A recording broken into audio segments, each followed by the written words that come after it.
That's right.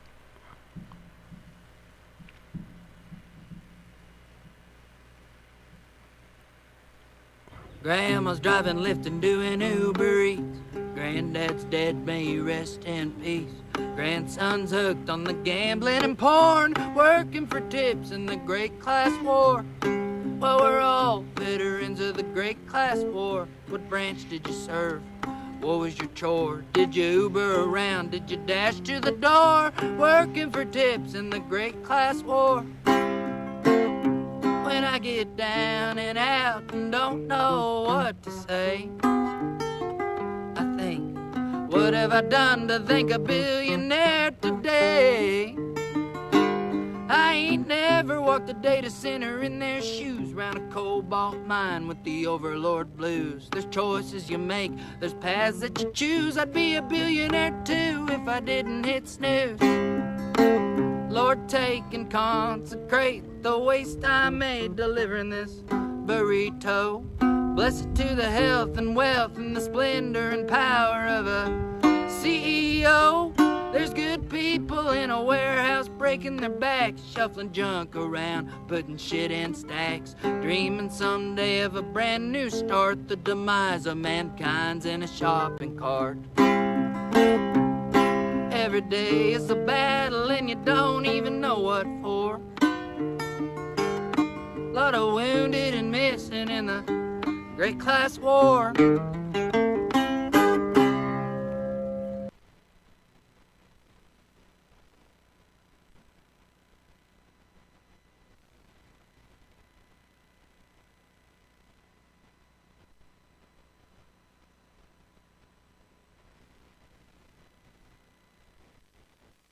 Rise and bowl.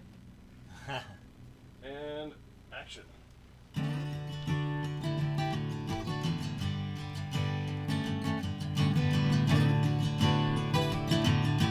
I never seen you looking so bad, my funky one. You tell me that your super fine mind has come undone. Any major do with half a heart surely would tell you, my friend. Any minor world that breaks apart falls together again. When the demon is at your door, in the morning it won't be there no more. Any major dude will tell you. Any major dude will tell you.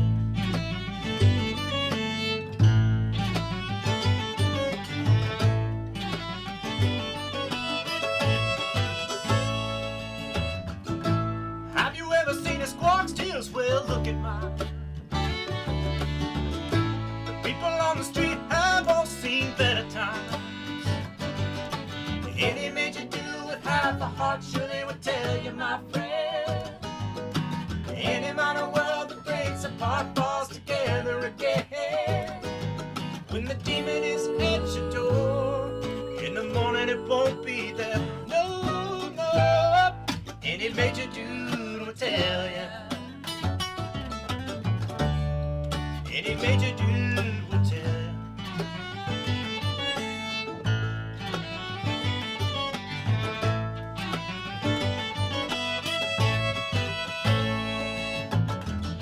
I can tell you all I know, the where to go, the what to do. You can try to run, but you can't hide from what's inside of you, yeah.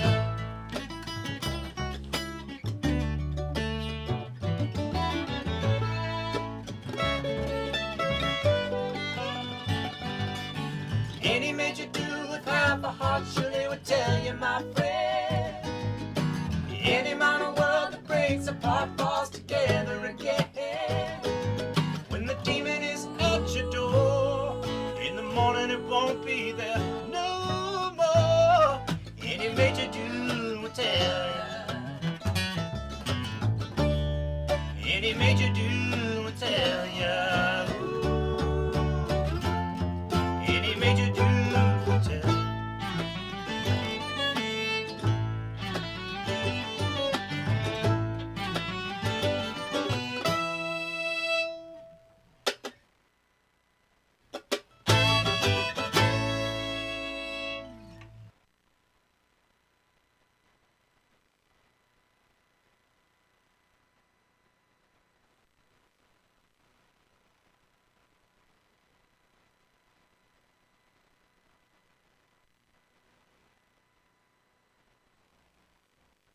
a shopping cart smashed my headlight. We worried we'd have to fight to get paid for such a small...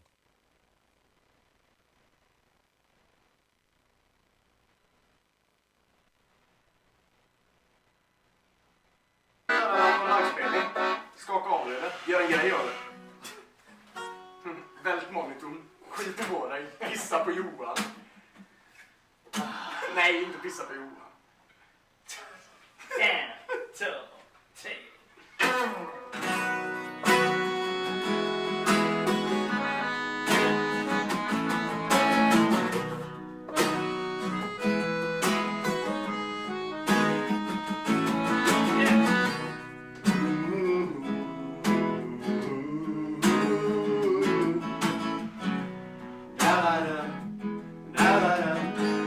Times are hard, you're afraid to pay the fee, so you find yourself somebody who can do the job for free.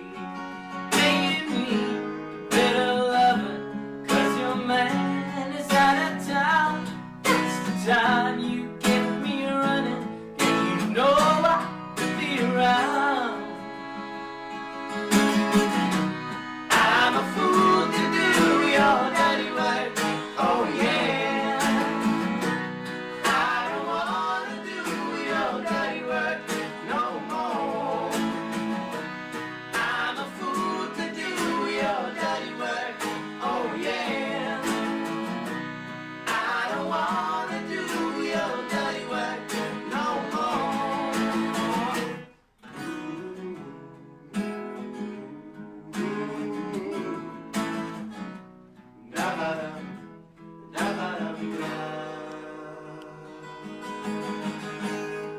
Light the candle, put the lock above the door. You have sent the maid home early like 1,000 times before. Like the castle in its corner in a medieval game. I foresee terrible trouble, but I stay here just the same. I'm a fool to do your dirty work, oh yeah. I don't wanna do your dirty work no more. I'm a fool to do your dirty work, oh yeah. I don't wanna do your dirty work no more. I'm a fool to do your dirty work, oh yeah. I don't wanna do your dirty work no more.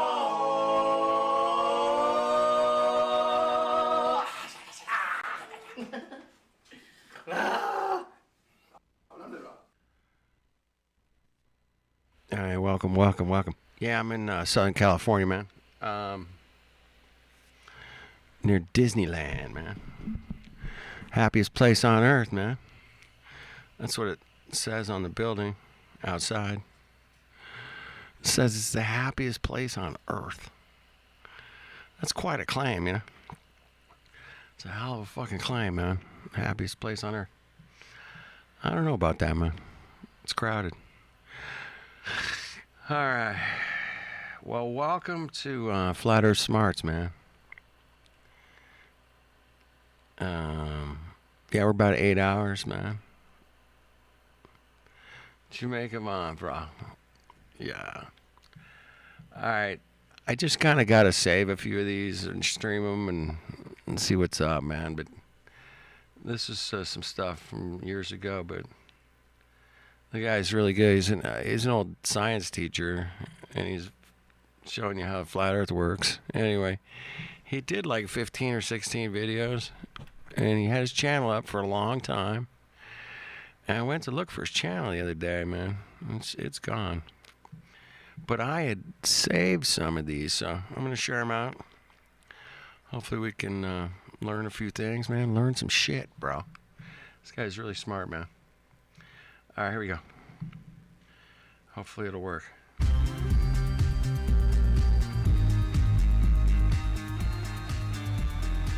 Dude, I got to turn this thing down or something. Go on then. In for a penny, in for a pound. Yes, the flat earth does hunger for want of a map, but given that Mercator's masterpiece wasn't made until the 17th century, and even then it was only done to suit the powers that be, let's not be too harsh on those that have offered something else for the flatties amongst us. It doesn't take much of a search to find hundreds of maps that claim to show what the world looks like, but short of gathering a fleet of ships and a regiment of cartographers, you're not going to make anything amazingly different from those that are already floating around. In the first instance, and while it might not be popular to some of you who are listening to this, the first question is, do we really need a map? When was the last time you got in an aeroplane with a map and found your way to your holiday destination?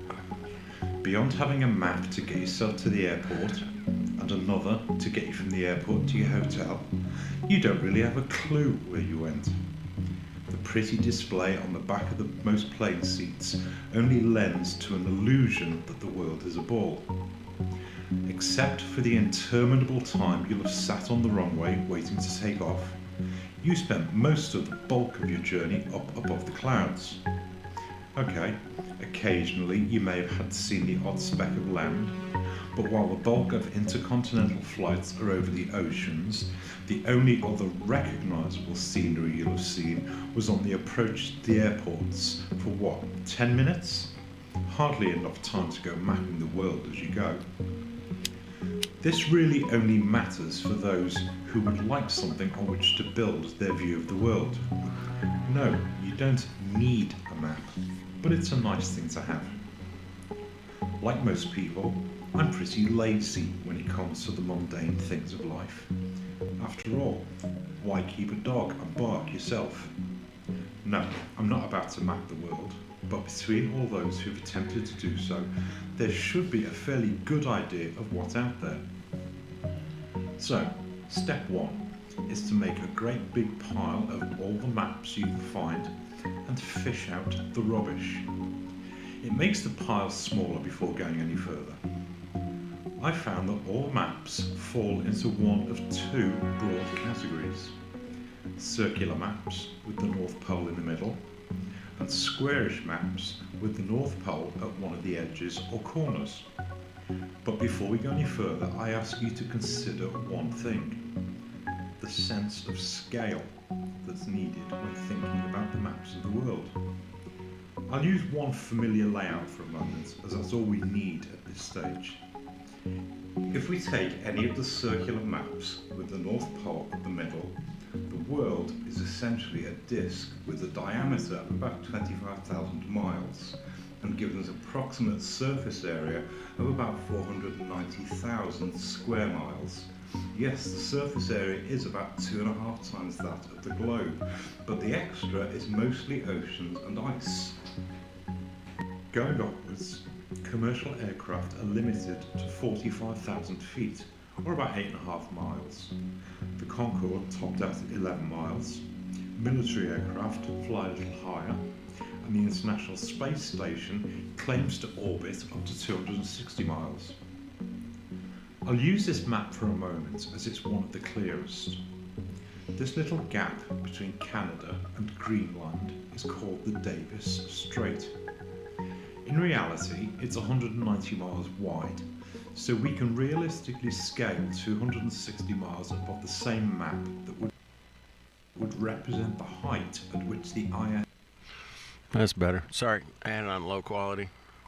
Darn it. All right, I'll back it up a minute. Hold on. That's better quality. It's 190 miles wide, so we can realistically... That's 190 miles wide right there. Damn. Scale 260 miles above the same map that would represent the height at which the ISS claims to orbit. If we draw the surface of the Earth to scale, this little line represents 200 miles. So the blue circle shows how high above the surface 260 miles would be. It's approximately half the width of the Davis Strait again, and shows how high the ISS flies. Yeah, 62 miles is my. That's it. That's max, I think. I don't know, man. I could be wrong. Anyway, I'm screwing up the video. Sorry, man. Davis straight again. Screwing Shows it how up. high the ISS flies. So the total envelope of airspace in which we are free to fly around and look at the world is this grey area.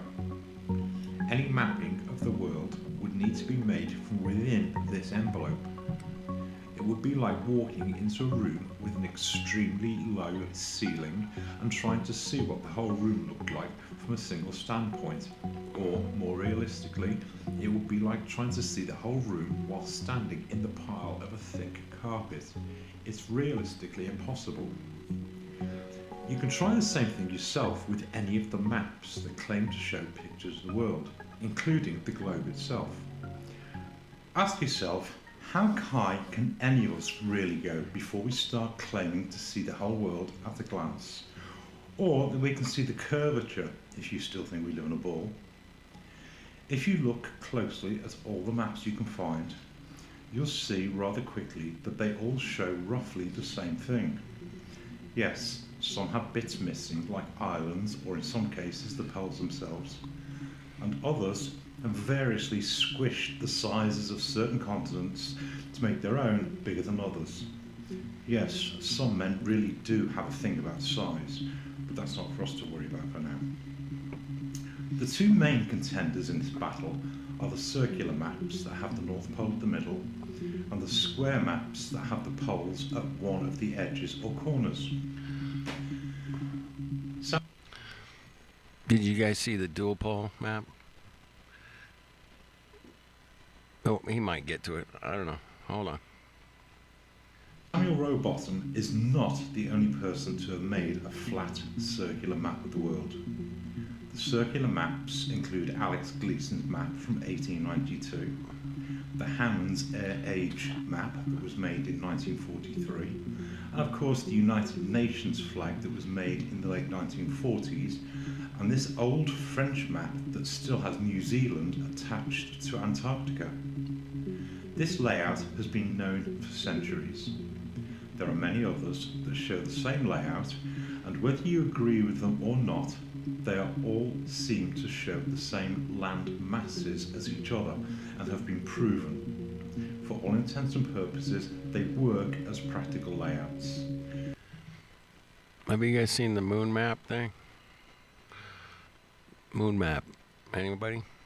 It's dishonest to continue claiming that every circular map is based on Rowbottom's work. The square maps are a little more varied, but generally show the poles at one of the edges or corners. I'll not belabor you with the magic twilight zones where the sun and the moon fall off one edge and pop up on the other, as we have no credible reason Pac-Man? to believe that fact. No. And if you're serious about finding a working map, it would be disingenuous to hide behind some vague notion of a creator to support this particular flight of fancy. I'll use Alex Gleason's map as the circular layout, and I'll use... Yeah, Jack, it's like a reflection. I was looking into it like in 2017, early 2017, man. I was doing my own, trying to figure it out, but that guy went and took it to like a completely different level, man. I mean, whoa. There's definitely something to it. It looks interesting, super interesting. I might play that shit here at some point. Who knows? I'll use Alex Gleason's map as the circular layout, and I'll use Mercator's map to pattern the square maps. I'll deal with the other variations as we go along. I use Gleason's map because it's probably the cleanest circular map we have for the time being, and while Mercator's map has been variously pulled and pushed in a variety of directions, it's fairly easy to figure out what goes where. You won't have to look very far to realise that all the maps in either category have their differences. In most cases, they are small islands that are missing, and some variation in the land masses, but it's not hard to find your way around them. So what's the difference between the two? In short, Mercator's map and its variations are square or rectangular and have the poles at one of their edges or corners. The Gleason's map and its relatives are circular and have the North Pole at the middle. There really is nothing that varies outside of these broad guidelines. It's not hard to see how they relate to each other. Most of the time they are passed off as projections and we go round in the same circular argument getting nowhere. So let's step away from the maps for a moment. The 1950s seems to have been rather busy for those who are interested in the shape of their world. It was the busy 50s, we call them. The busy 50s. It was super busy. It was very busy. Seems to have been rather busy for those who are interested in the shape of their world. Between chucking nuclear warheads up in the sky to try and bust a way through the roof, and the various expeditions to the South Pole that resulted in a few frozen explorers, we seem to have sewn things up quite nicely by the 1960s. And by the end of the next decade, we seem to have answered the problems with the roof by telling people that we sent a few guys to the moon. We sent a few guys to the moon. Forget about it. Go back to work. The moon map stuff, it's interesting. You know, it's like anything else. You know, you just look at it and go, Most people would never even talk about it, man. But we've talked about it. We've looked into it. And it's interesting. To say the least, I think it's super interesting. There was perhaps one small wrinkle in the plan though. Kept away from the roof and the edges, the only flaw might be the North Pole. By the 1950s, it was considered to be a done deal. It had been explored several times, and aside from a few polar bears and a ton of snow, there wasn't much up there to see.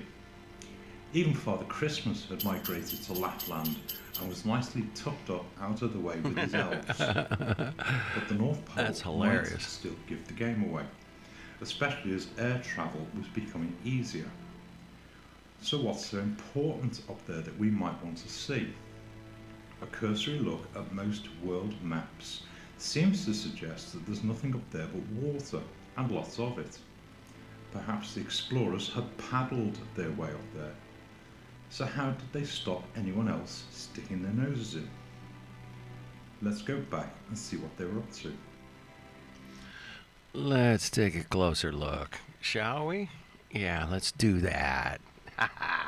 By the mid-1950s, the prevailing worry was that those pesky Russians might start lobbing missiles over the North Pole into Canada and the US. And to combat their formidable enemy, the Americans decided to build a great defense line called the Dew Line, from which they could see incoming missiles. That's some scary fucking propaganda shit there, man. By the way. Super scary stuff, man. Duck and cover shit there, bro. Great defense line called the Dew Line, from which they could see incoming missiles, real or imagined. The Dew Line runs from the extreme western limit of the US at the Bering Strait, across the top of Canada. If you guys want to watch this without my commentary, it's on my playlist on my channel. I put them all in there. But that Dew Line is hilarious, man. Below the Arctic Circle to the eastern coast, then over the Davis Strait to Greenland. A nice long line across the top of the northern hemisphere. Don't go past that line, Mongos. So, to return to our mapping puzzle, where would the Dew Line be on a flat map? Any map where Canada is not facing Russia makes the Dew Line entirely pointless. In every case, it renders the square maps pointless, excepting those that use the Twilight Zone argument, which would need everyone to rely on falling off one side, missiles and all, and popping back up on the other Poof! side in the center. Pow! Pop! It's the fucking Pac-Man. Pac-Man. No. instant. The only layout that works for a map of the world to include the dew line is to have a circular map on which Canada and Russia face each other across the North Pole. Of course, it would be dishonest if I didn't bring the globe back into the picture as an alternative layout, but it seems that the only workable layouts are on the circular maps, or it's back to the globe again. The big question for you to answer is, if the circular map and the globe show the same thing, the only difference is that one of them has a curved surface and the other is flat. People seem to... Oh shit. That's I've been there, man. That's Mojave Desert here in California. Been there. Crazy. Or no, wait. Yeah, that might be Utah. The Great Salt Flats. to recognise That the shit is flat, man. similarities between them, but for some reason Antarctica seems to puzzle some who can't quite grasp how a deep circular boundary has been condensed into a single landmass. It's almost counterintuitive, so I propose an exercise that I did when I first came to Flat Earth. You can try this for yourself. I used a sheet of tin foil as it holds its shape, but you can do this with a sheet of paper just as easily. Get yourself a small football, one of those 7-inch balls is perfect, and measure the circumference. It'll be a little over 21 inches. Now get your sheet of tin foil and cut out a circle whose diameter matches the circumference of the ball, in this case about 21 inches. Get yourself a marker pen and draw the circular map with Antarctica onto the tinfoil circle. There are no pointers for artistic merit, but try to keep the land masses proportional. Include the equator and have Antarctica running around the edge. Once you've drawn your map out, wrap it around a ball and hey presto, you have your globe. You'll see that you really only need to scrunch up the southern hemisphere to turn a flat, circular map into a globe, and Antarctica comes together nicely as a single landmass at the bottom. The circular maps are not that much different from the globe, except that one of them is flat and the other is spherical. If you are honest with your layout, you'll see that the equator still runs around the centre of the sphere, and that most of the northern hemisphere matches any other globe. The only real difference is in the southern hemisphere, where the land masses will have been reduced a little bit, but since most of the southern hemisphere is made up of oceans, nobody could really tell the difference in real life. For what it's worth, I'm content that the dew line disproves all the maps that have the North Pole at one of its edges or corners. So we are really reduced to one of two models, the circular layout or the globe. You decide. And while you do so, I've got something else you might like to consider. For anyone who's seen the numerous broadcasts by the space agencies, especially NASA, you'll probably recognise this diagram. It's usually displayed at the front of the mission control room during the missions themselves. Specifically, I'd like to take a look at the ground track of the spaceship. For many years, I was content with the assertion that it showed the ground track of a rocket flying in a straight line around the Earth. But after buying a globe and tracing the path, it was fairly easy to see that the path was anything but a straight line. If you watch the track from takeoff in Florida on a globe, it flies northeast up towards Britain, then flies southeast over Europe and down under Australia before flying northeast back up to the US. What's it doing flying all the way up past England, then down to Australia? Sightseeing. You can trace that path on a globe. Did you guys catch that? This is the ISS or the Space Shuttle or Apollo or fucking Skylab. This is what Skylab did in the 70s. That's the pattern it made. That's where you could track it. And let's keep this going. Here we go. Sightseeing. What are they doing? You Sightseeing? trace that path on a globe as many times as you want. It will never project a straight line. But suppose the Earth to be flat and the circular layout is used. The standard globe model has the Earth divided north to south by 36 longitude lines. Each of them are 10 degrees apart. The meridian line is at Greenwich in London. And if we transfer the same 36 lines onto a circular map, each line runs from the North Pole to Antarctica. The equator makes a good reference point between the two models. Back in globe land, suppose we measure each point on the space shuttle's path as it crosses each line of longitude. We can then measure how far each point is from the North Pole and transfer it onto a circular map, so we are showing the same path on both maps. You'll notice that the path on the flat circular map is largely Damn, it's so circular. good, bro. It's a standard orbit or holding pattern for Yeah, bring that up to these Mongos sometime, man. I love busting their ass. They're like fucking busted. is largely circular. Busted. It's a standard orbit or holding pattern for any intercontinental flight. I suggest that any spaceship that is claiming to be orbiting is simply flying round in circles above us. You can try this with any path over the globe. You might surprise yourself how easily they move from one map to the other. Now you can see the same path shown on a square map and on a circular map. You ask yourself which one seems the most likely. I came across that little anomaly when I first came to Flat Earth, and it was only when I stumbled upon a gentleman who was asking NASA about the wiggly flight path around the globe. The gentleman at NASA seems to have been so evasive that I thought on the problem in a little more detail. In other words, suppose for a moment that the Earth was flat and circular, would the path make... Sometimes you gotta be evasive. Sometimes, you know what I mean? Margaret Thatcher. You guys probably don't remember her, but yeah, she was really something. Ugh. I'm pretty sure she was a dude, but that's a whole nother thing.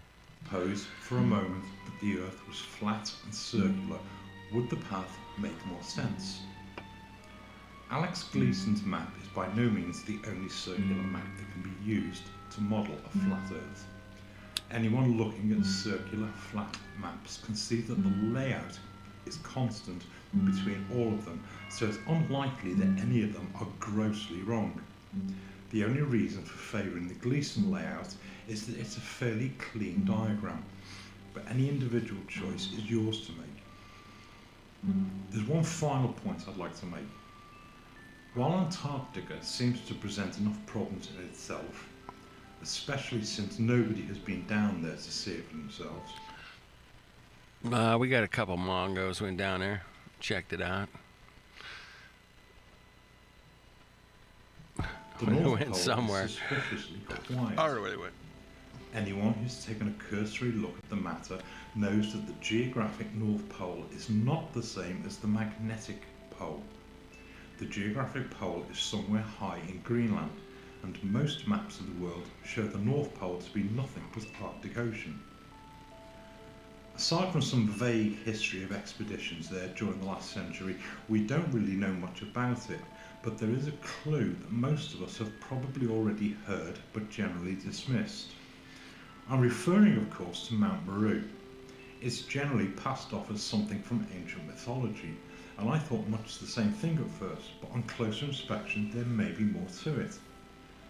The Flatwater Flat Earth channel did a wonderful programme about the Arctic Treaty, in which he managed Is he still around? I don't know. I don't think I ever subbed to him, but he might still be around. I don't know, man. to trace some 17th century writings between John Dee and Gerardus Mercator. Yes, the same Mercator who gave us the globe. In amongst the writings there are references to what exists up there, and a number of maps including this one. As I said a moment ago, Yeah, that's a Mercator map. How about that, Mongos? People are like, oh, the Mercator map, it's perfect. I'm like, what about this Mercator map?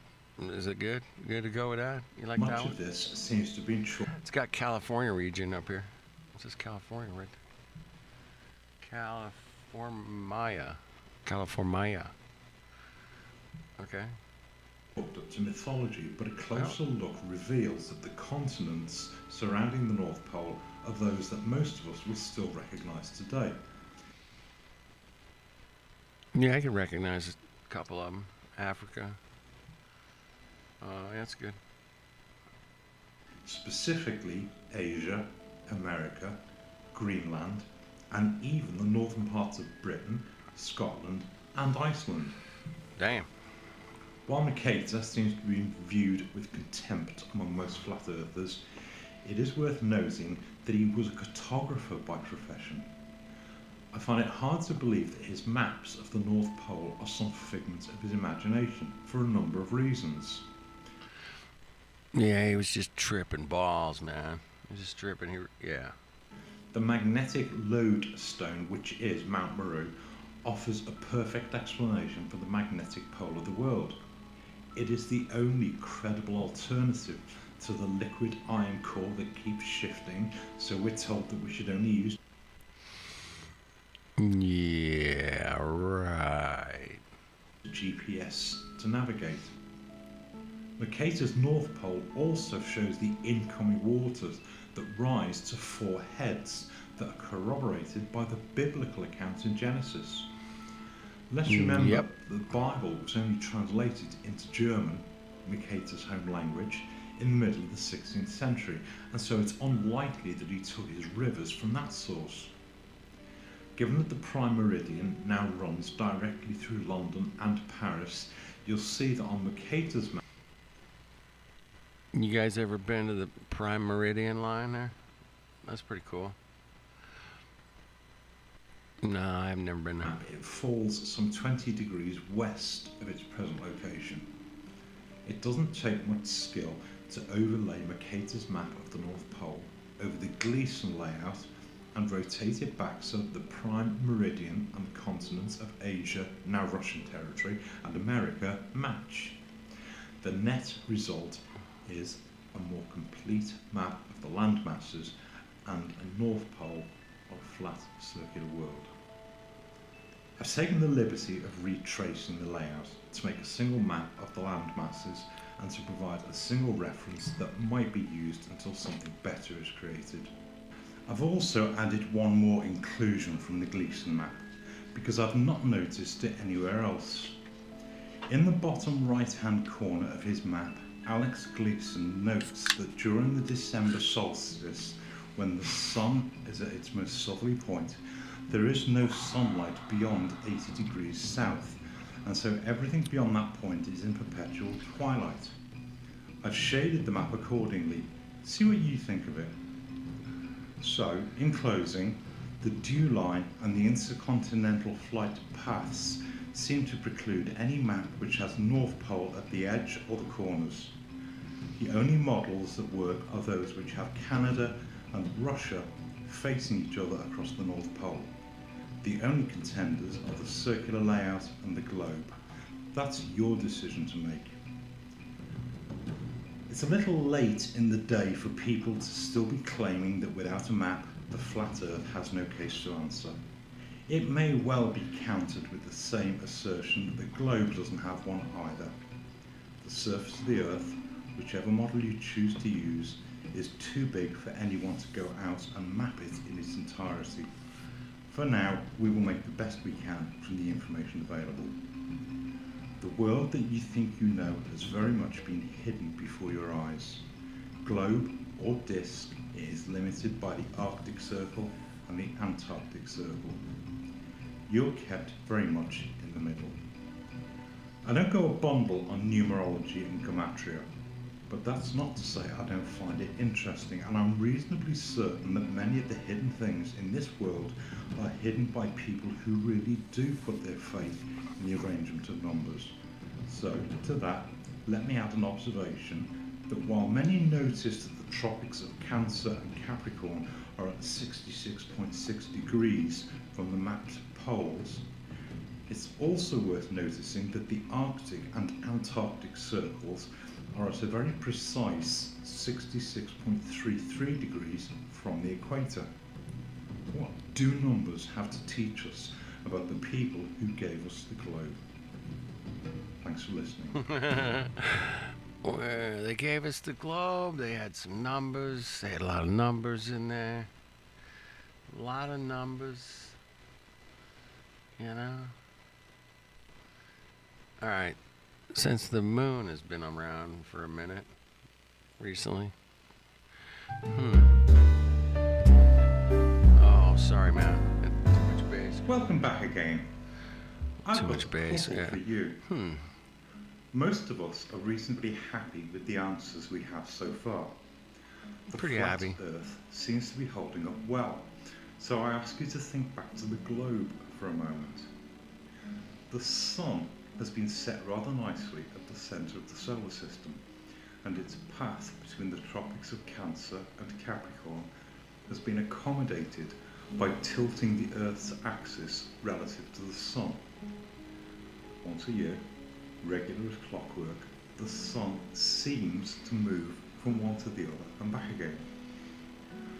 So let's turn our thoughts to its partner in the sky, the moon. Again, it appears most nights, and we take it for granted that it does what it does. So I have a question for you. How fast does the moon travel around the Earth? Most of us have lived with the commonly held belief that it takes about 28 days, and it seems about right. We've all heard about the lunar month, and it seems like a good idea, but when did you last take a good long look at the moon?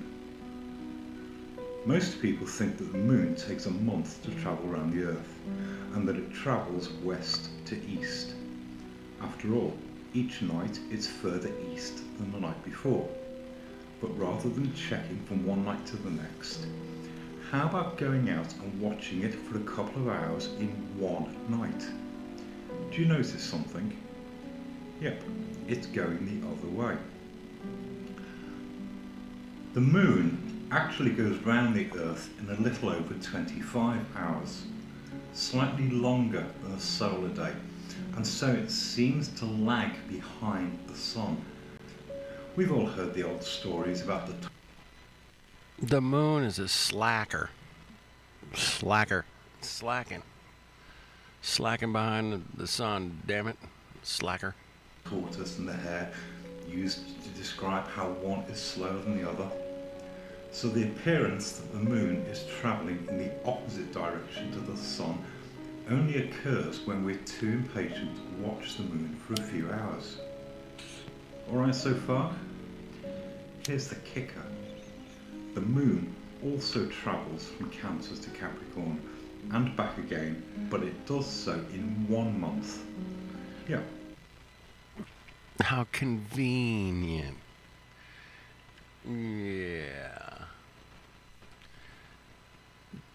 1 month, bro. 1 month. Boom. Back and forth.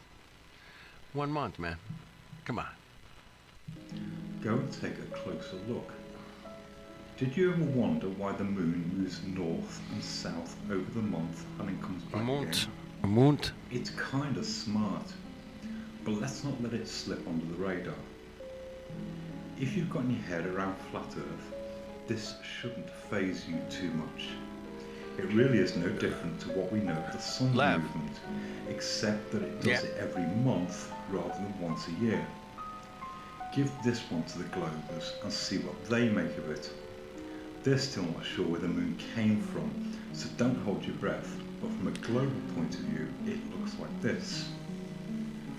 By the space of 1 month, the moon moves from here to here and back again. Don't take my word for it, go check it for yourself. Go check it out, man. If you go to check it out, timeanddate.com and step through the day by the hour, you'll see it for yourself. It's slightly slower than the sun. Dude, that's from 2016. Dude, that was 10 years ago. Look at that. Damn. Almost 10 years. Yeah, don't believe me, man. Don't believe me, bro. You can then see it for your timeinddate.com and step through the day by the hour. You'll see it for yourself. It's slightly slower than the sun. You can then watch it over the next month and you'll know where it's going from day to day. Once you see how fast the moon moves around the Earth, the moon phases reflecting sunlight are senseless. For the globe, the moon mimics the movement of the sun, and there's a big difference. The movement of the sun is claimed to be caused by the tilt of the What's up, axis Lav? of the globe relative to the sun. What's up, Lev? Good to see you, brother. Doing some flat earth smarts, man. It's been a while. It's been 10 years, apparently. But let's keep going, man. It's just good stuff, man. Caused by the tilt of the axis of the globe relative I like the to music, the man. sun. It's chill, man. The moon has no such claim to rely on. Any claim that the tides affect the moon mean nothing to any of this. There is no correlation between the tides and the tropics. The tides just don't change that fast or as regularly. It simply doesn't work anymore. So there you go, a riddle to be figured out. Take it It's to a the riddle. globe, see what it makes of it. They're surprisingly quiet on the matter. Shh. On a globe, it has no explanation. The link between the tides and the moon is on life support. Maybe this warrants a closer look. Thanks for watching. Yeah. That shit was on the chopping block a long time ago, that whole tide thing. Yeah, that was bullshit, man. Alright. Let's keep going. Let's keep going. Alright.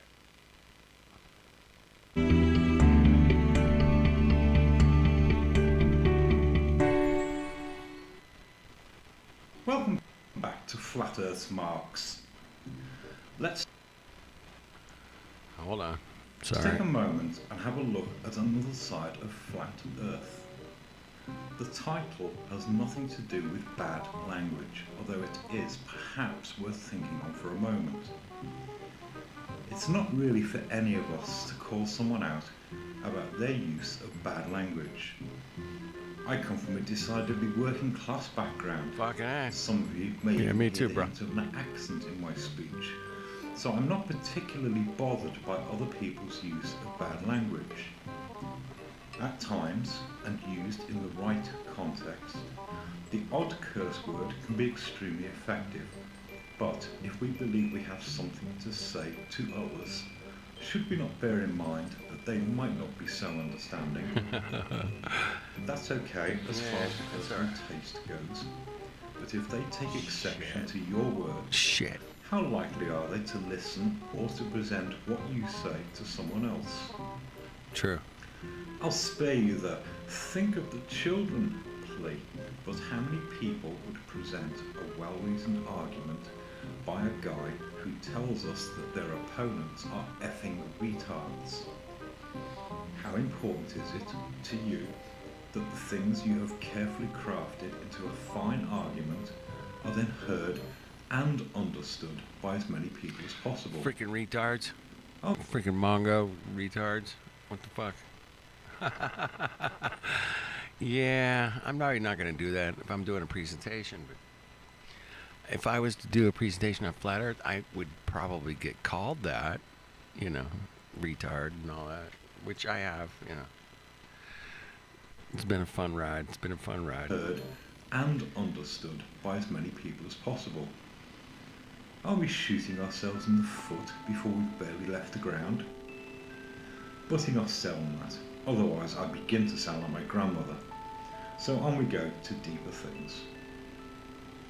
It takes little more than a quick glance into the realms of science to realise that it's been swamped in technical terminology. Yes, there are Oh, yeah. times when certain terms have very specific meanings, but in many cases, technical terms do nothing more than mystify a subject. Yeah, make it worse, for sure, right? Why tell someone they cause you cognitive dissonance when you really mean they make you sick. Another commonly used term is confirmation bias. Again, some psychobabble term that simply means favoritism. Aren't megacriometeorites simply big hailstones? And isn't Gegenschein just moonlight? Let alone the fact that it's not even an English word. For our communication to be effective, it needs to be understandable. If we want to convey our thoughts and ideas to someone else, why do we not say so simply? Yeah, I'm trying, man, but we're getting attacked all the time, so we're trying to fight back, and it becomes a shit show at some point. So, and I think that's the purpose, you know. What's the order out of chaos? Yeah, that. What the fuck's up with that term, man? Fuckers. 21st century humanity seems to be suffering from a chronic case of big word disease. And one wonders why we should use Did you guys one get the big syllable word if disease? three might make us sound clever. You guys get the big word disease. Ugh. It's anti-discombobulated terrorism. Why we should What? use one syllable if three might make us sound clever. To borrow a sentiment from my grandmother, it's not big and it's not clever. There's something else that we seem quite happy to do, and that is to abbreviate things or to use initials to the point that one needs a dictionary to follow a conversation. I really don't want to turn this into a NASA bashing. I think they've done that quite well enough for themselves They did that by themselves. Yeah, go ahead. Yeah. without me adding to it. But Not consider bad, that we sure. have everything from the Discover satellite that's not even spelled the way it's spoken. Oops. They misspelled discover? Oh, shit. And implies that it's out in the cosmos, finding lots of new It's things. way out there, man. It's freaking like way out there, bro. It's out there, man.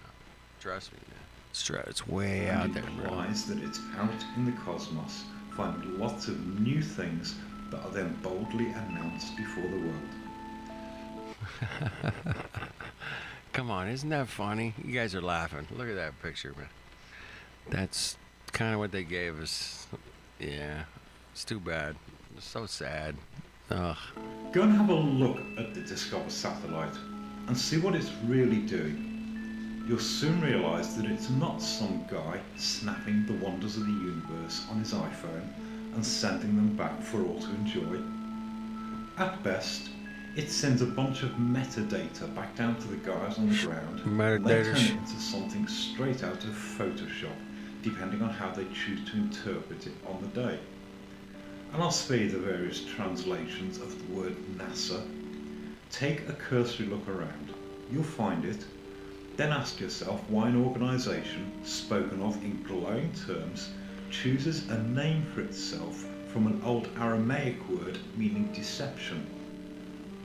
Perhaps Oops, man, my bad. Damn, I come up with that term. Very strange. a little more chilling is the fact that the Vatican spends a considerable portion of its wealth to sit on top I'm trashing the science, man. I'm trashing, man. Trust in the science, bro, man. Trust in the science. is the fact that the Vatican spends a considerable portion of its wealth to sit on top of Mount Graham in Arizona inside a giant telescope called Lucifer. I heard they got rid of that Lucifer telescope once we started pointing it out. I don't know. That's kind of a weird Vatican owning a telescope in Arizona for, you know. It's a binocular telescope, man. It's got two. It's like looking through like a pair of binoculars, bro. It's got two lenses. That bitch. It's a double. It's like those glasses from the movie They Live. You know, you can see the truth with the binoculars. I don't know. That's pretty crazy, man. Of Mount Graham in Arizona inside a giant telescope called Lucifer. What are they thinking?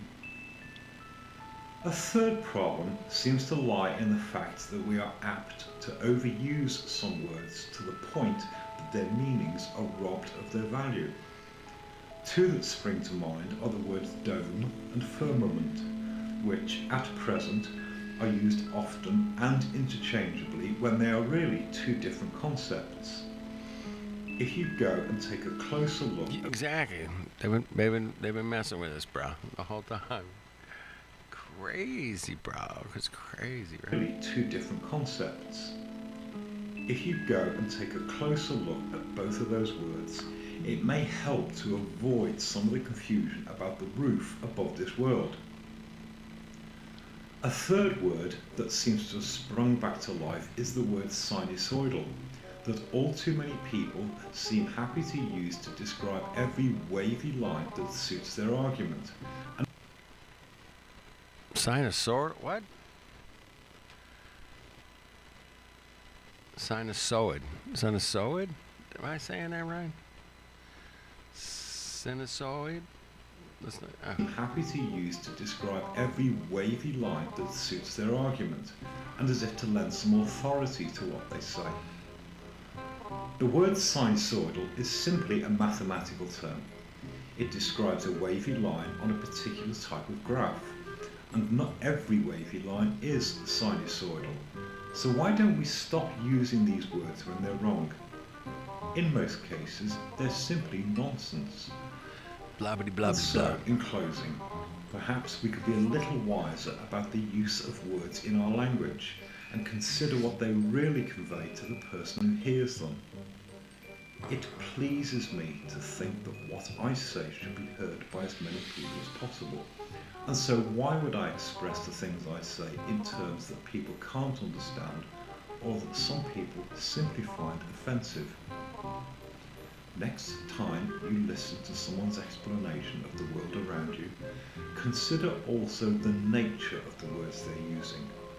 A closer look might yield better results than the meanings of some of the words they It's use. so good. Thanks for listening. Thanks for watching, man.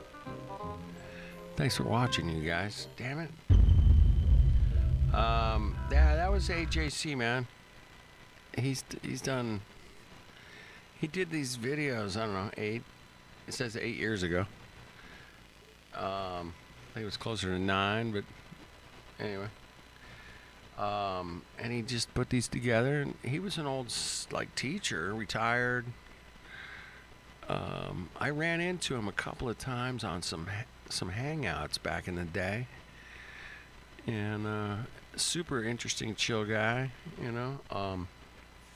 But once he realized the Earth's flat, he just felt he needed to get it out there, and a lot of us did, and he got completely fucking trolled because he's really good at this shit.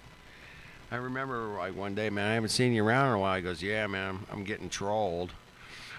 And I was like, oh, man, that's too bad. But he eventually took his channel down, but I had recorded a few of these.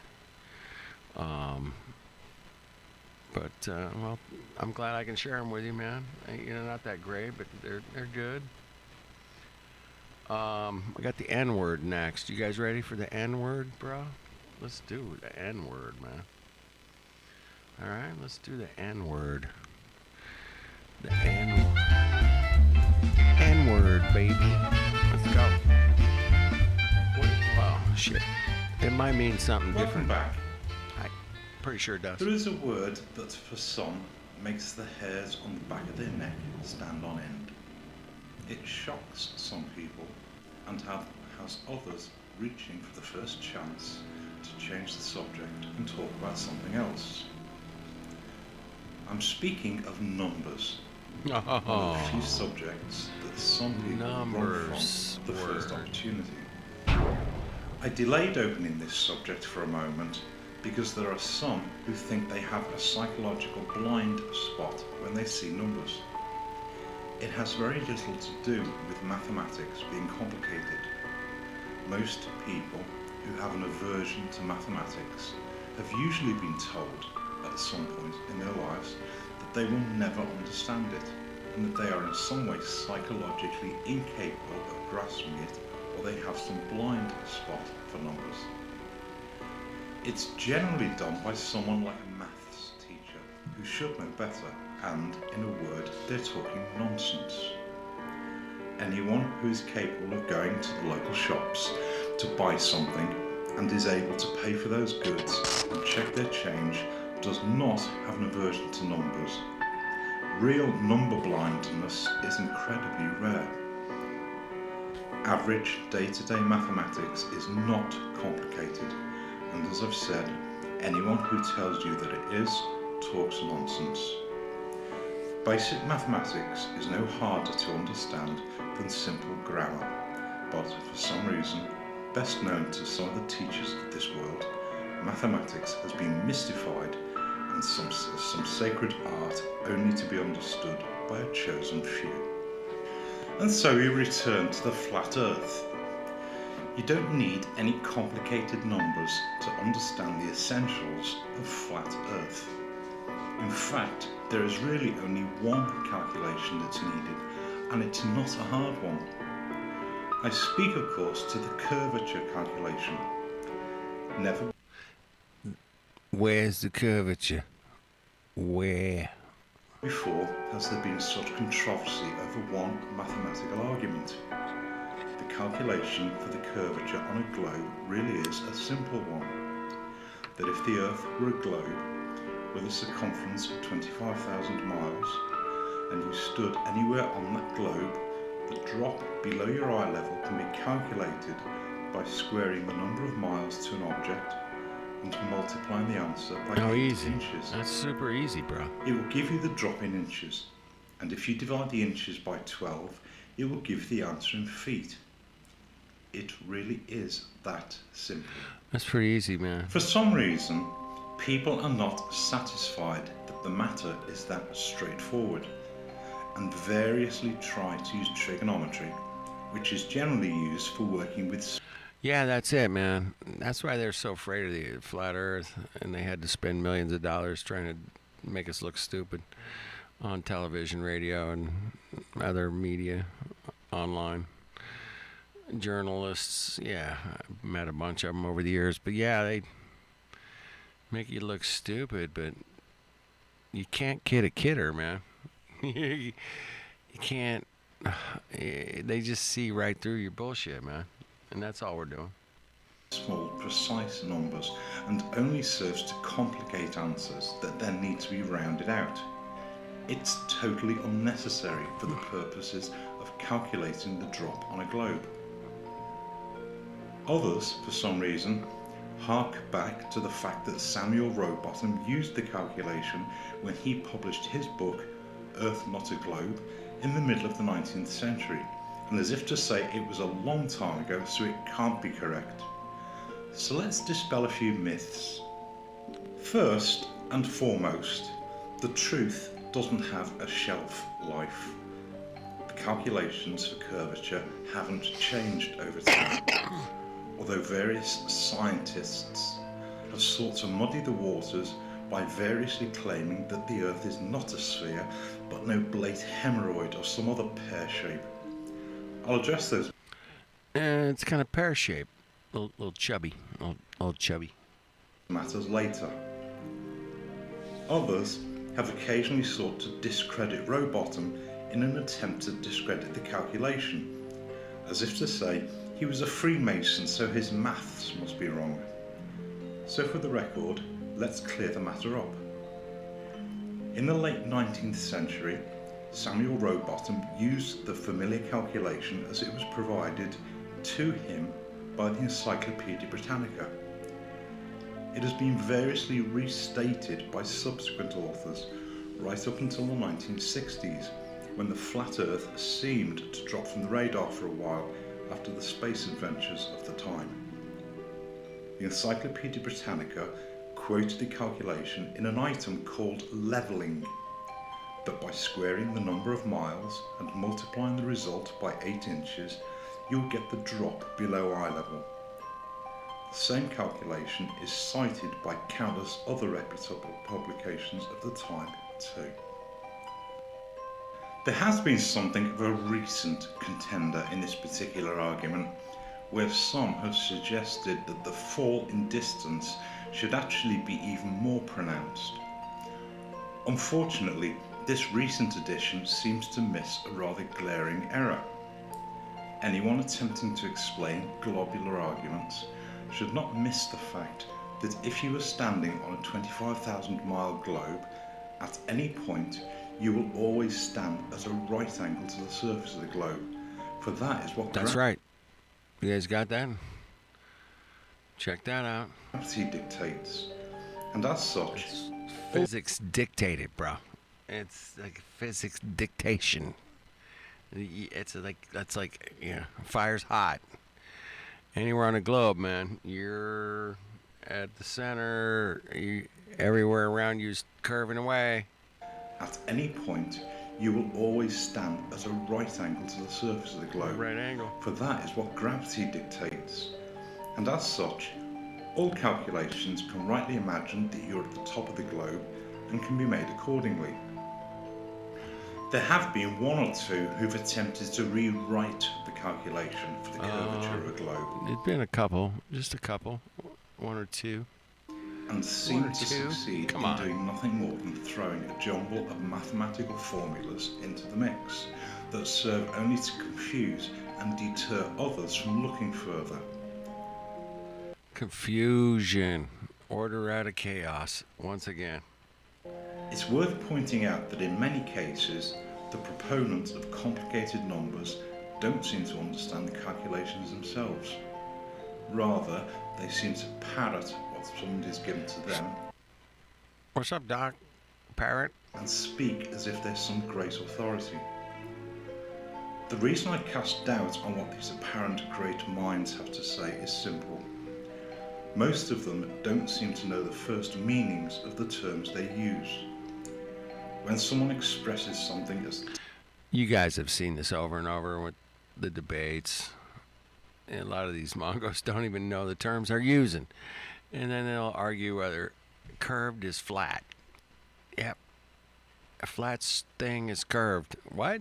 Wait a minute, bro. Wait a minute, man. Fucking 10 to Mongos. the minus 1, which is just a mathematical term. It's nothing more than a parroted reading of something they've seen written in a book. Anyone who truly understands those formulas would, in the first instance, speak of them in plain language. So I'll end here where I came in, by stating that the mathematics and numbers needed to follow flat Earth really is not a complicated subject, except for those who choose to complicate it for the purposes of showing others how clever they think they are. In short, anyone wishing to explain something to someone else should do so in terms that are clearly understood. If you choose to explain something in a way that can't be understood, I ask you, who's the fool? I really don't think there needs to be any doubt as to the calculations of curvature for a 25,000-mile globe. The calculation works. It is as practically accurate as it needs to be. No amount of YouTube amateur mathematicians, with or without their rulers and compasses, can alter that fact, and we might be wise to accept the calculation as read and move on to more important things. Thank you for listening.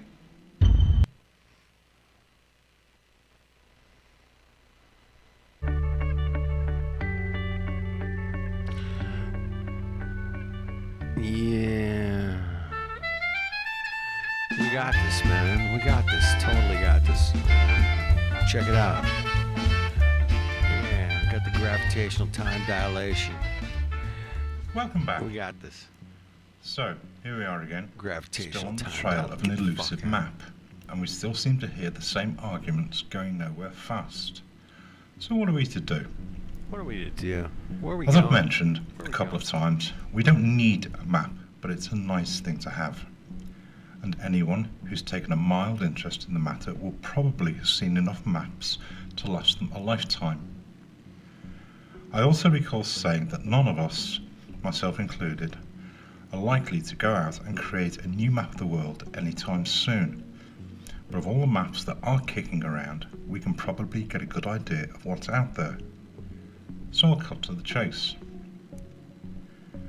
Back in episode 6, I showed why I think that the only maps that might help us are the circular maps, where it's back to the globe again. The dew line across the top of Canada seems to preclude all the flat maps that have the North Pole at the edge or at one of the corners. If you believe that the world is flat, I would suggest that the circular layout is the only one that gives us a start point. So let's pick this up where we left off. The circular layout seems to date as far back as 1781. That's the oldest reliable map that I can find so far, and it seems like as good a start point as any other.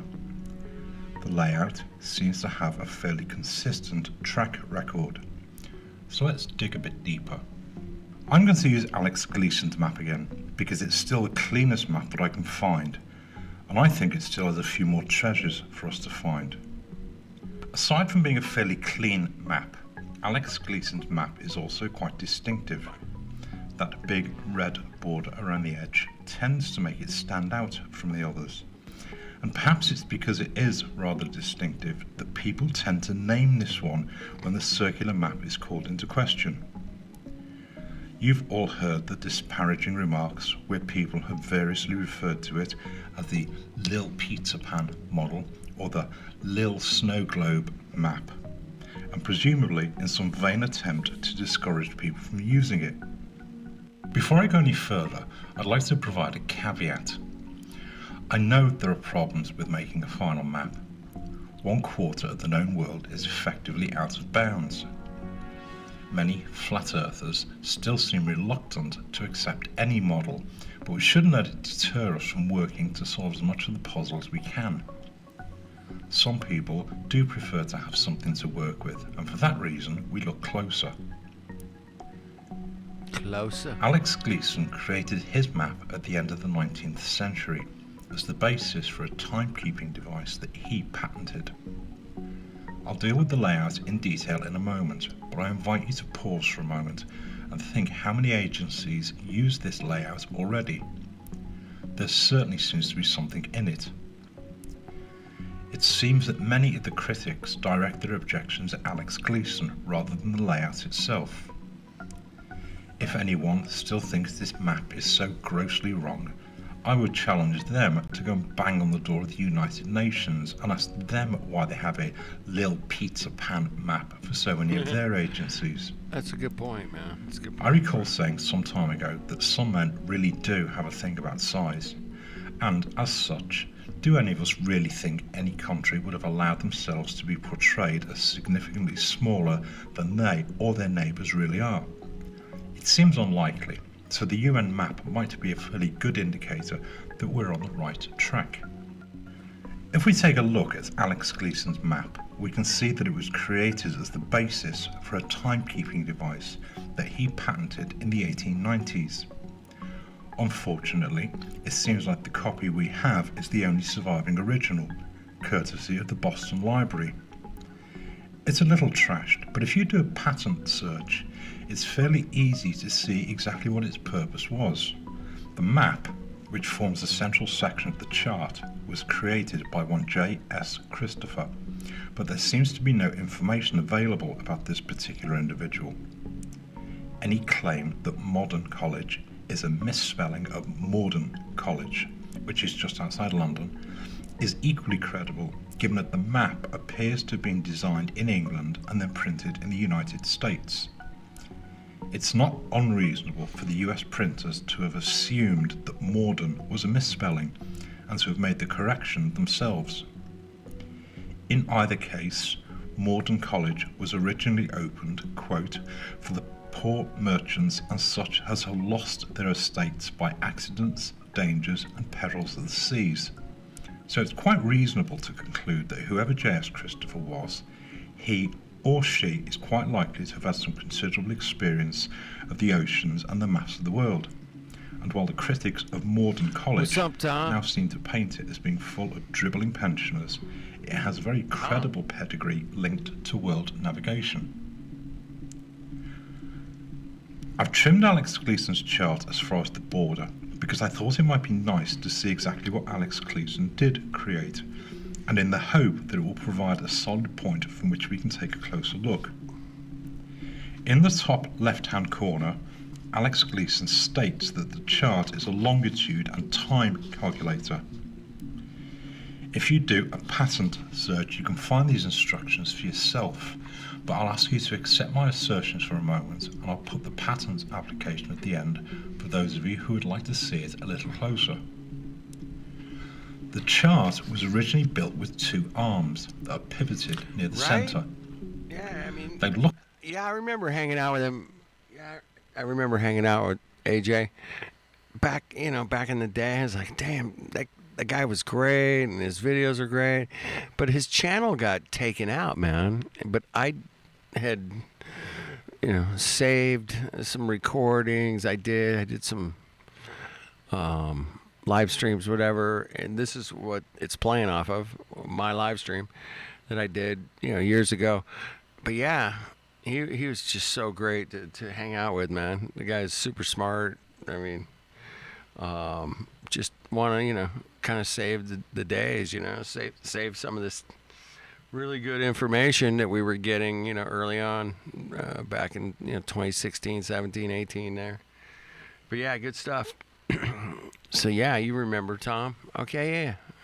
you who would like to see it a little closer. The chart was originally built with two arms that are pivoted near the centre. They look like they're slightly off-centre, but a closer look will show that they're fixed this way so that the scales on each arm run directly from the centre of the map along the lines of longitude. Essentially, both arms are the same, and each one has a scale that's divided into sections to represent latitude markings and working in both directions from a 0 point at the equator. Around the outside of the chart is a scale that shows longitude markers in 5-degree steps and longitude lines at 15-degree intervals. So the first function of the chart, to calculate the longitude for any location, needs that we simply rotate one of the arms so that the graded edge runs through the location that we're looking at. The exact location can then be read off the chart as a coordinate. By way of an example, let's suppose we use Philadelphia in North America. By rotating one of the arms round so that it runs through Philadelphia, we can see from the main grid that it stands on the 75-degree line. And by reading the latitude marking from the scale on the arm, we can see that it lies at a latitude of 40 degrees north. The full coordinates for Philadelphia are longitude 75 degrees west and latitude 40 degrees north. It really is that simple. The time calculator is just as easy, almost painfully easy. Take any two locations on the map that you want to compare and rotate each of the arms so that one arm runs through each location. The tips of the arms end at the clock scale around the edge, so the time difference between the two locations is shown by counting the numbers of hours between the two arms. Again, by way of an example, let's suppose we want to compare London and Philadelphia. If we rotate the arms so that one rests over each location and count the hours between them, we'll see that they are 5 hours apart. The calculation part comes by using the scale around the outside edge like a clock. A spring washer keeps the arms the same distance apart, in this case 5 hours. I'll assume that we're in London at 3 p.m. and rotate the arms so that the later arm is moved to 3 p.m. on the clock dial, and the Philadelphia arm will show that the time there is 10 a.m. Remember, some countries use daylight savings time. As complicated as it may have appeared, Alex Gleason's time chart really is that simple. In fact, if you take a look at the patent application, he states that it really is simple enough for a child to use and no harder than reading the time from the face of a clock. If you take a closer look at the patent application, you'll notice that the accompanying map doesn't have quite as much detail as the poster version that most of us have seen. I can only hazard a guess as to why there's so much more information on the poster version, but given that no one else seems to have staked any claim to it, I'm inclined to believe that it was developed a little further when the poster version was produced to include some of the additional information around the main layout. Alex Gleason also seems to have been sufficiently satisfied that the entire layout was his invention to have placed his name at the top and to add the title that it serves as a new standard map of the world. As I said a moment ago, Alex Gleason's map is remarkable largely because it's quite distinctive. It seems that much of the opposition appears to be directed at Alex Gleason rather than the layout itself. So let's see if we can take some of the heat out of it and concentrate on the facts. The best copy that we have has the remains of one of the original arms. Fuck. A nice touch, but a bit of a distraction for our purposes. So let's get rid of the arm and clean it up a bit. If we trim all the extras away, we can concentrate on the map itself. And if I trace the layout, we can pull the map away, and it's no longer Alex Gleason's map. In fact, it's nobody's map now. All I want to preserve is the layout of the land masses themselves. I'll explain why in a moment. I've also taken the liberty of putting Mount Meru back at the North Pole as an alternative to the blank, empty space that the globe seems to suggest. Much of the detail comes from Mercator's maps of the 16th century, while modern science seems to suggest that the North Pole has sunk in the last 500 years, and Father Christmas has moved his elves and his operational headquarters to Lapland. We now have what is generically referred to as an azimuthal equidistant projection, and I'm quite particular to use that word at this stage because in Alex Gleason's patent application he states that the longitude lines from the globe have simply been straightened out. So let's take this one step at a time and not judge him too harshly. We have a flat disk that shows the land masses around the world. For our purposes, it's as good as any other map of the world. It shows the principal land masses in relation to each other, and it's flat. So I'd like to call Alex Gleason up one last time before we let him rest in peace and take a closer look at his patent application.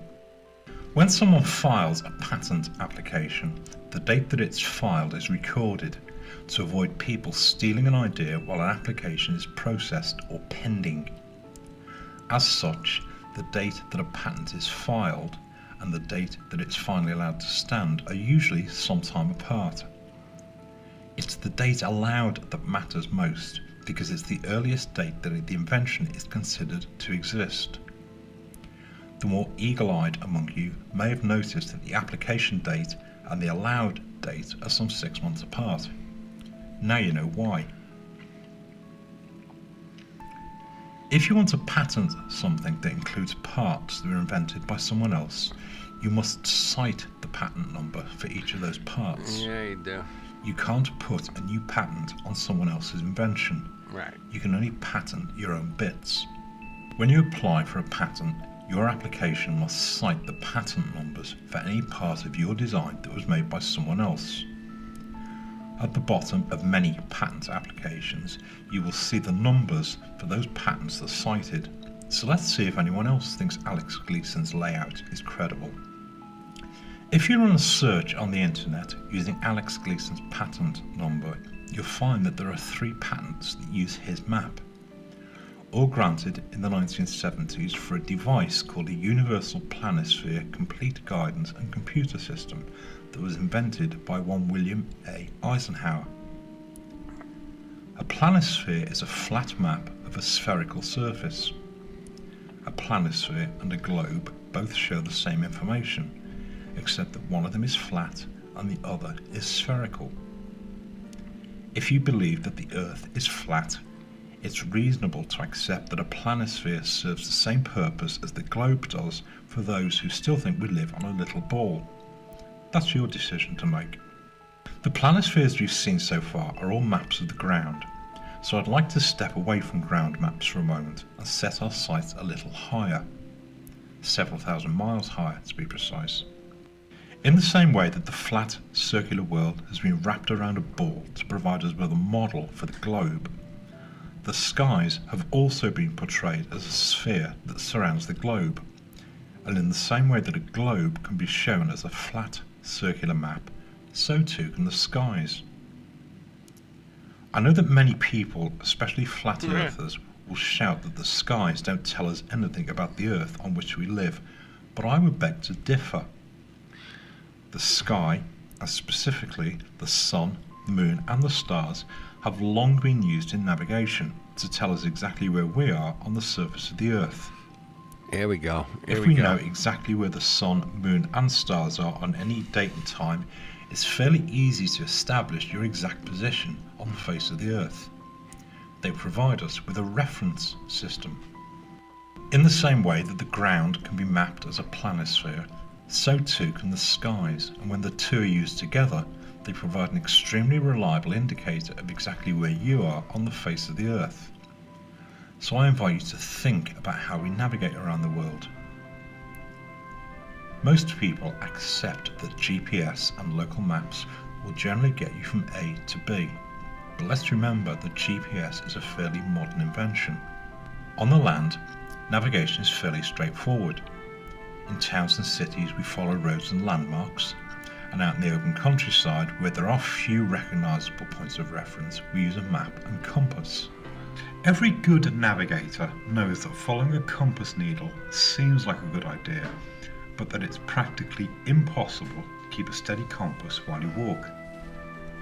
The correct method to navigate with a compass is to take general compass direction from the map, let the compass point in that direction, and pick a landmark to which the compass is pointing.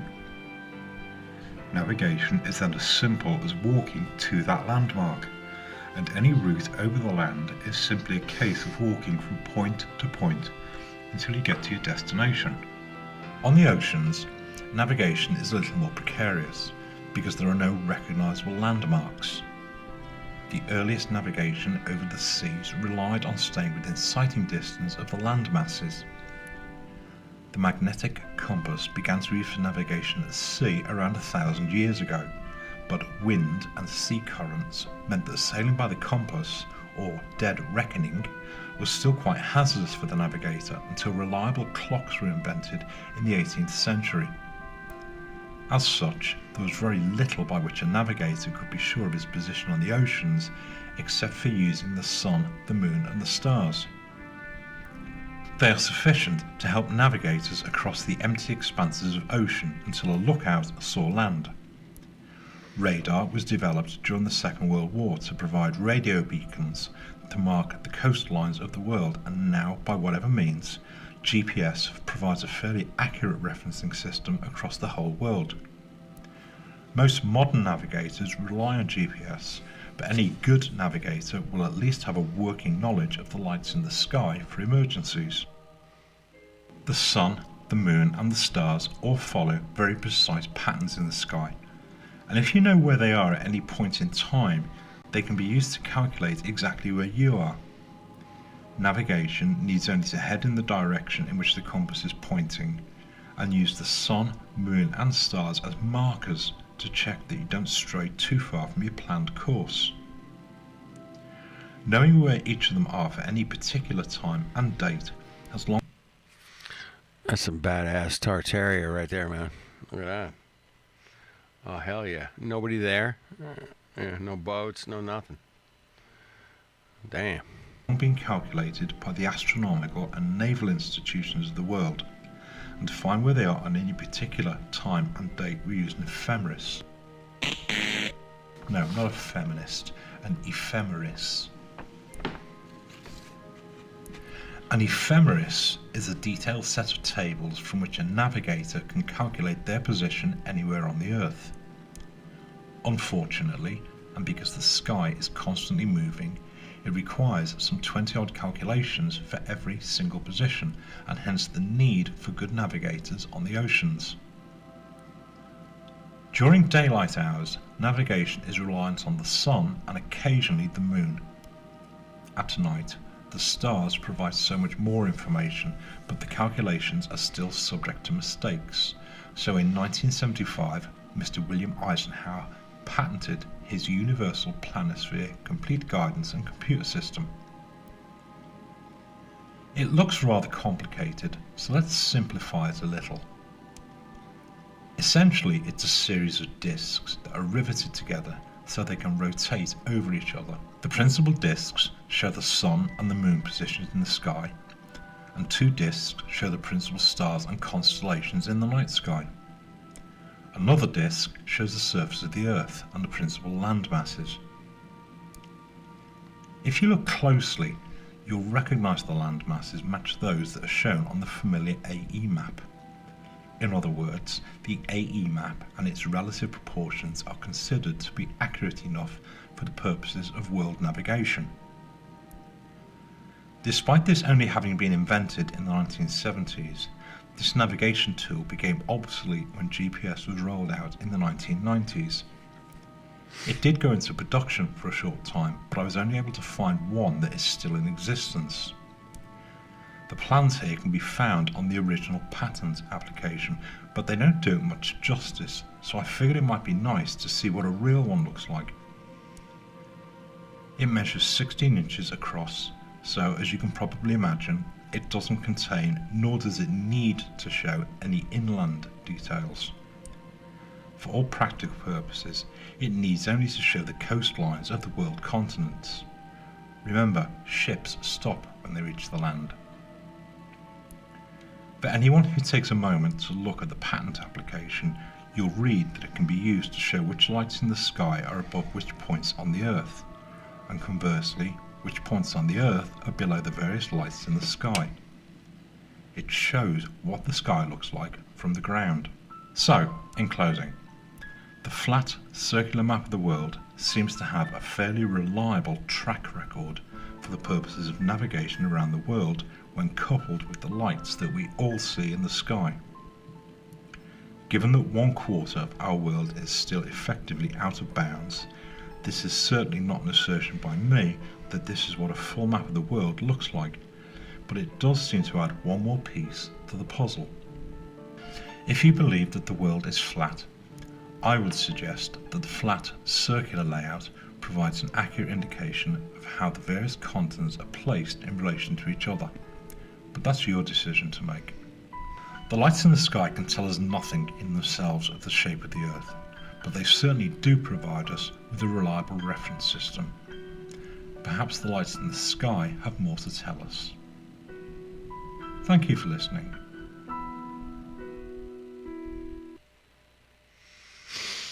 All right. There it is, Mongos. Check that out, baby. Check that out, man, huh? Yeah, we'll get into the planispheres a little more later on, man, for sure. Yeah. All right, let's end with a song, man. A song.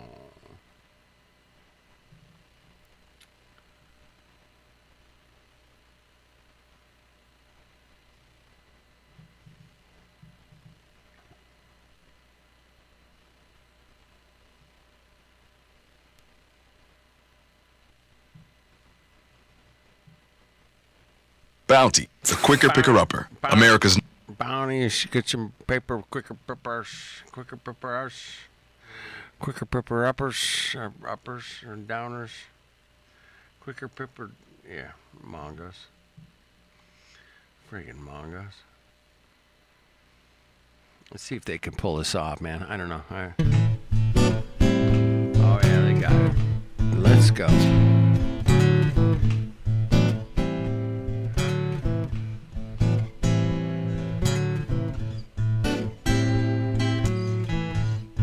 This is 18 years ago. 18 years ago, man. Damn. I would love to tell the Southland traveling minstrel show.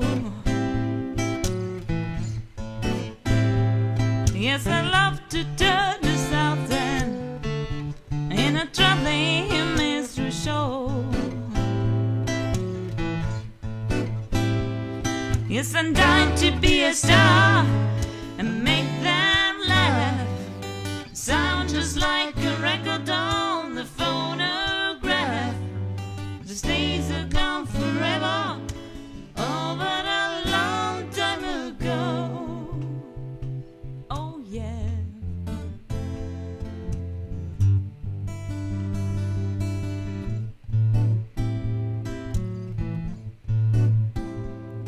I have never met Napoleon, but I plan to find a time.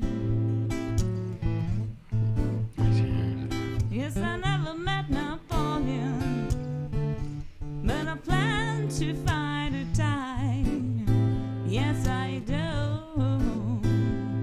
'cause he looks so fine upon that hill. And to tell me he was lonely, he's lonely still. Those days are gone forever. Oh, but a long time ago. Oh, yeah.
Nice. Nice job, man.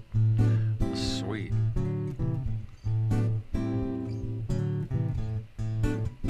I stepped upon the platform, the man gave me the news.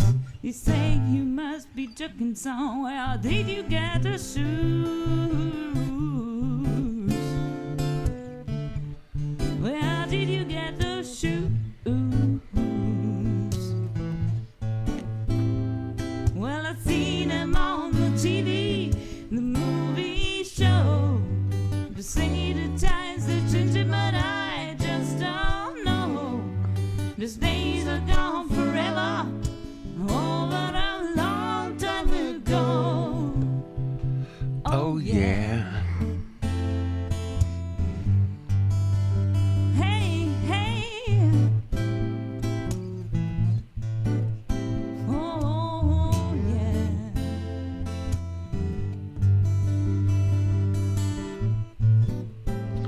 Nice. Damn nice. Oh, yeah.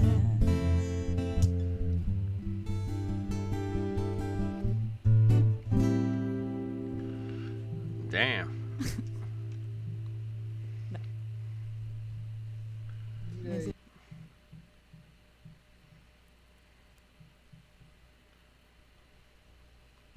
Get the gear that works Get as the hard. gear, man. You gotta get the gear. Get the gear, bro. Get you going, man. Charge it. Charge it.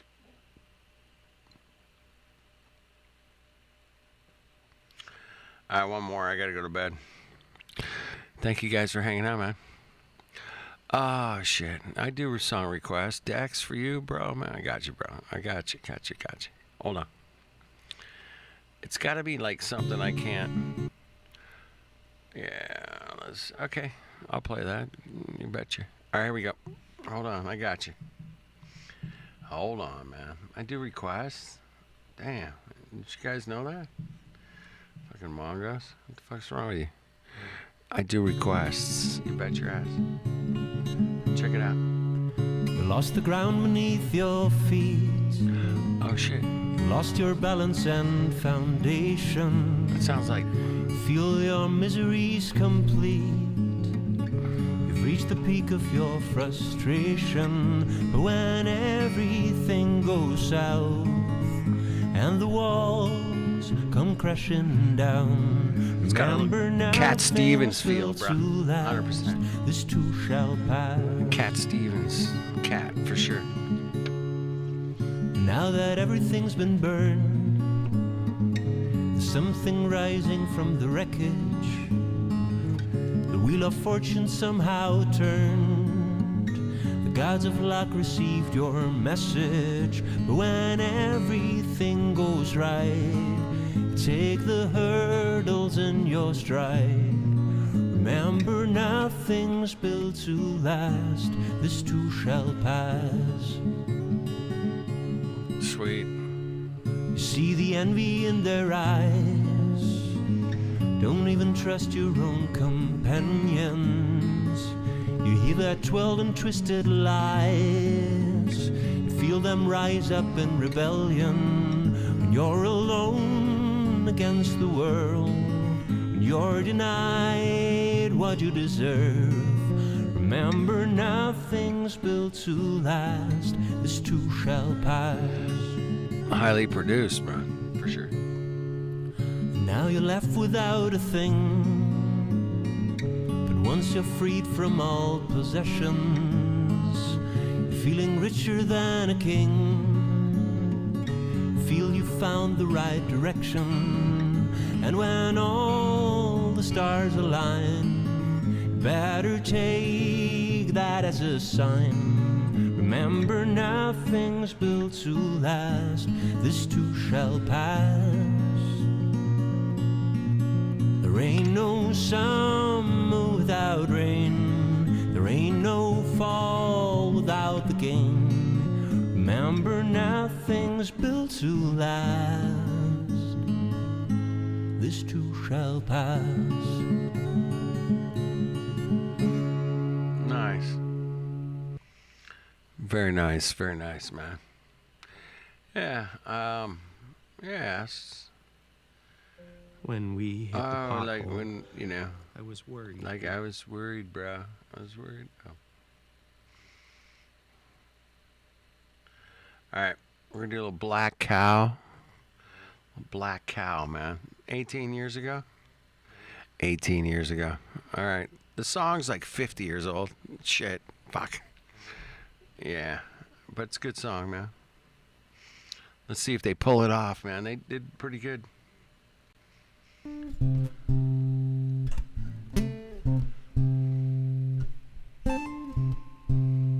Oh shit. Damn. Killed it.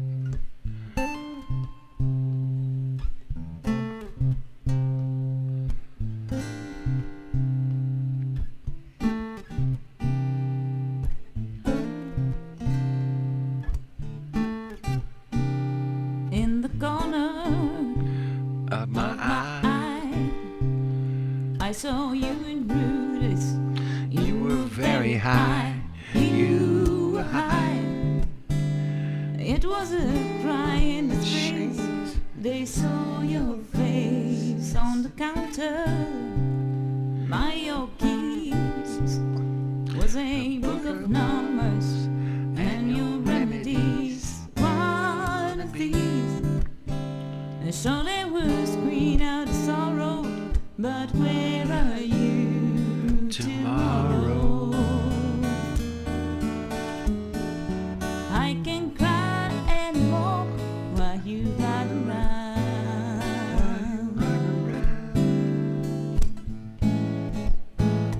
Break away, 'cause when it seems so clear that it's over now, drink your big black cow and get out of here.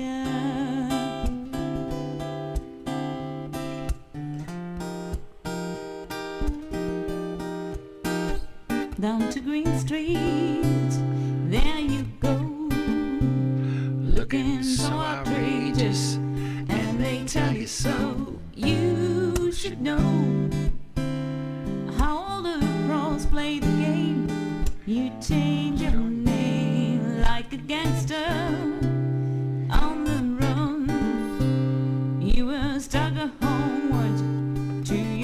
just one. Well, I am the one who must make everything right. Talk it out till daylight. I don't care anymore while you ride around. While you ride around. Break away. Break away. Just when it seems so clear that it's over now, drink your big black cow and get out of here. Drink your big black cow, man.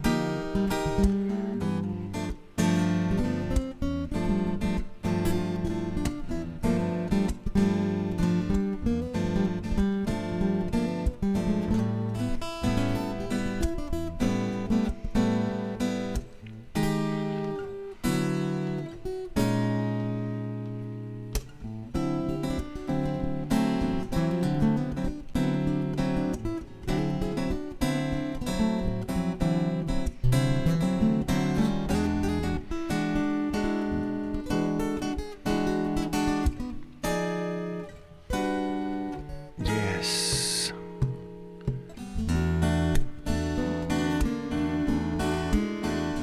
I can't cry anymore while you run around. While you run around. Break away. Break away. Just when it seems so clear that it's over now, drink your big black cow and get out of here.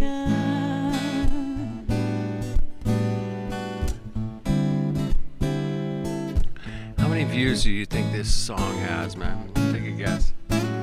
So Give me a guess. outrageous, So outrageous. So outrageous. I don't think it has that many. 56,000 in 8 years. 18 years. 18 years. So Fuck. outrageous. Holy shit.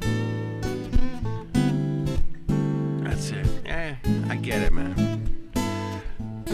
18 years. All right. 56,000, man. Let's see what the comments is. It's complex music, man. It's very complex stuff. They do a great job. Beautiful job, man. Fantastic, man. What a great little group, man. I might have to. They only got 1,200 subscribers, man, in 18 years. I feel bad for them. I feel bad. Damn. Dex, I saw that, man. 47.